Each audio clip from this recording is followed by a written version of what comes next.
Hey, this is Will, and today I want to talk about a topic that's been on my mind for a while now, and that is the masculine approach to tackling depression.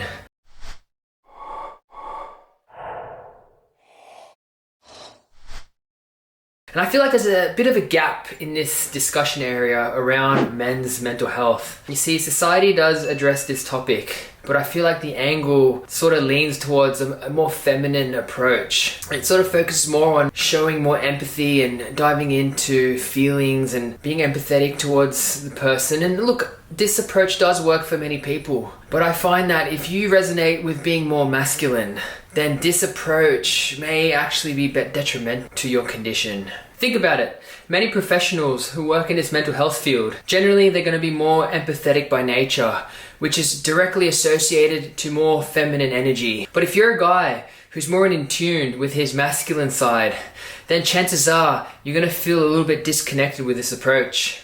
And I've been there. I've been in a dark place, and if I was to have to go through this conventional approach, that may have been the last straw for me to do something stupid when I was in that dysfunctional, depressed state of mind.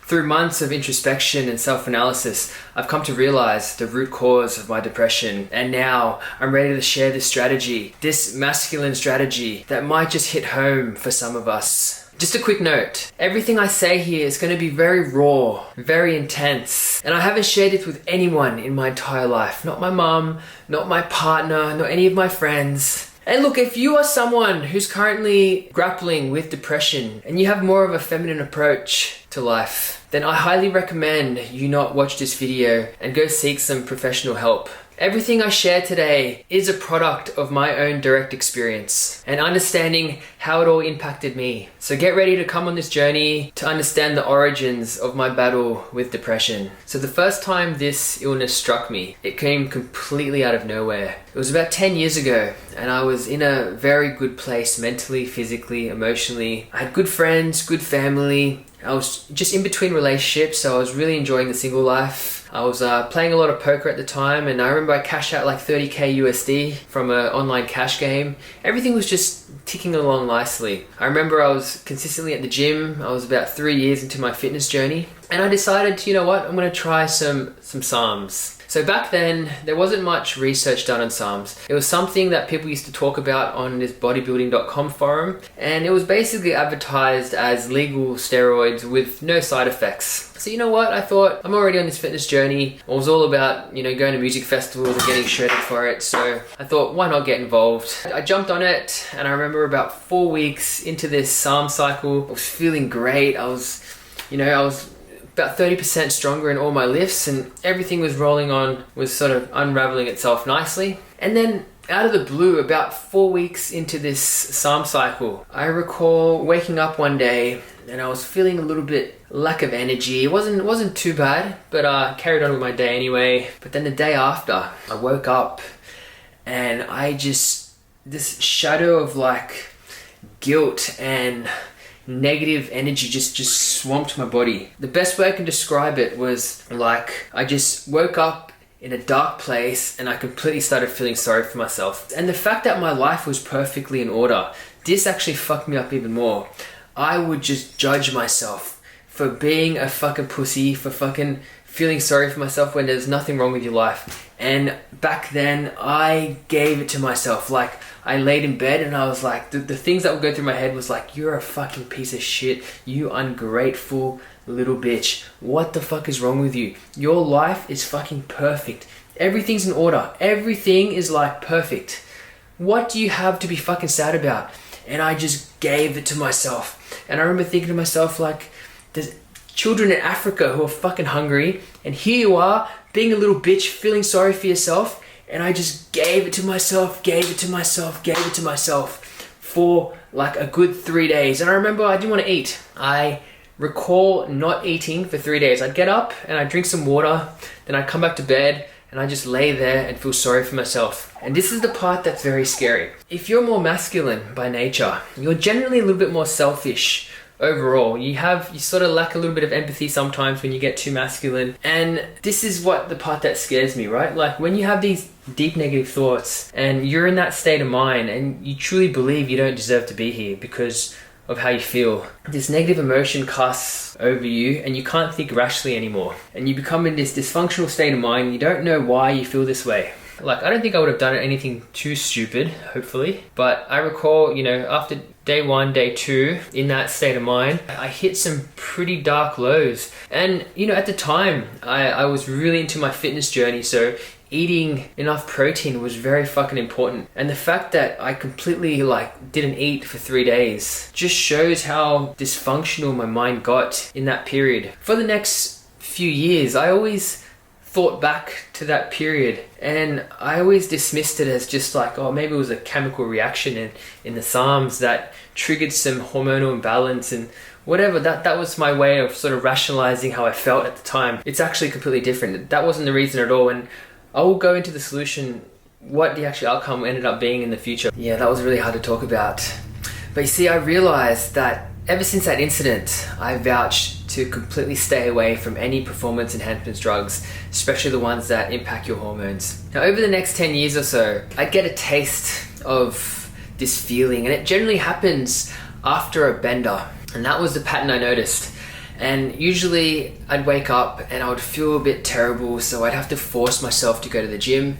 Then I realized that over time, the gym ended up being a coping mechanism. You see, the paradigm that I was in was I would do the same thing on repeat every single week for 10 years. My routine was to work hard 9 to 5 during the week. Friday would come around, I would go to work drinks, and then I'd go meet my boys at the clubs, at the bars, at the karaoke's. I would smoke, I would get on it, I would then go play the pokies, and sometimes I would lose thousands in a night.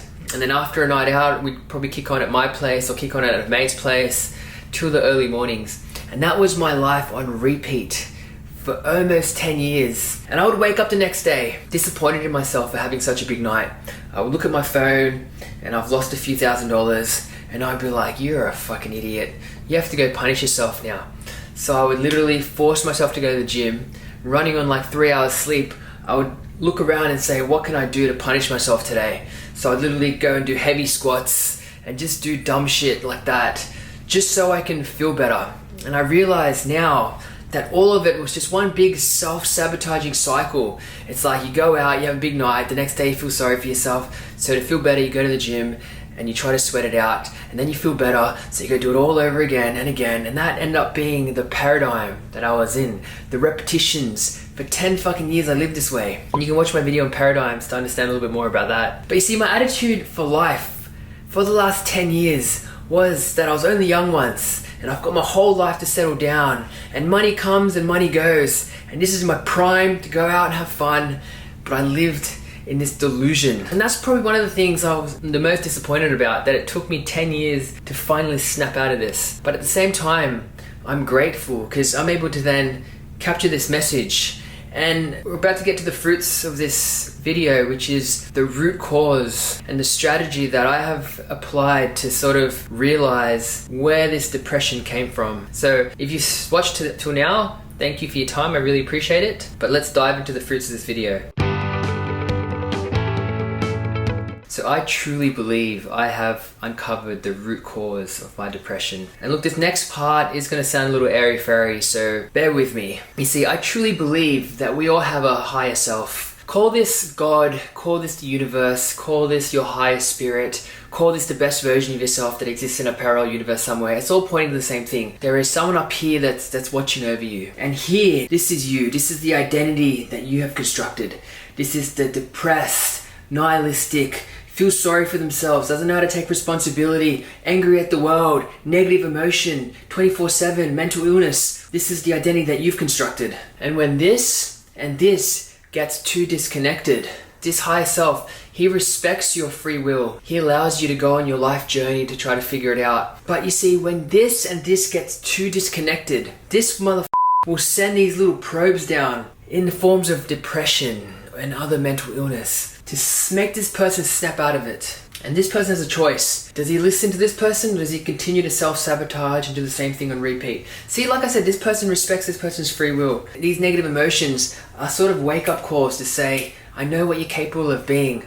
What are you doing? I've seen what your potential is, and here you are feeling sorry for yourself, creating this little deluded person. It's time to self-reflect. You see, I realize for me, and this is the part that's different for you, this is the part that's different for everyone, and you need to figure out what that is for you. But for me, my highest value in life, the thing that trumps everything, has always been my health. I've always been health conscious. I worried about what I eat. I count my macros. I'm always in the gym, always like trying to look after my skin, all that sort of stuff. And here I was trying performance enhancement drugs.